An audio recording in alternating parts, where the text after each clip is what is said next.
রোহিঙ্গাদের ফিরিয়ে নেওয়ার বিষয়ে আরাকান আর্মি সম্মতি দিয়েছেন বলে জানিয়েছেন প্রধান উপদেষ্টার রোহিঙ্গা বিষয়ক high representative doctor Khalilur Rahman.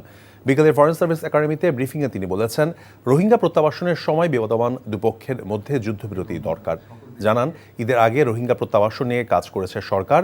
বলেন, আগামী 2 বছর বিমস্টেক সভাপতির দায়িত্ব পালনকালে দক্ষিণ এশিয়া এবং দক্ষিণ পূর্ব এশিয়ায় যোগসূত্র তৈরি এবং মুক্ত বাণিজ্য চুক্তি করতে ভূমিকা রাখবে বাংলাদেশ।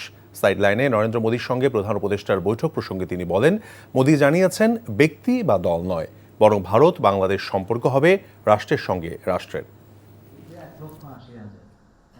সবসময় বলেছি, আমরা সকল পক্ষের সঙ্গে যোগাযোগ, সবার সঙ্গে আমাদের যোগাযোগ আছে, সবার সঙ্গে, কাউকে বাদ দিয়ে আমরা এই কাজ করছি।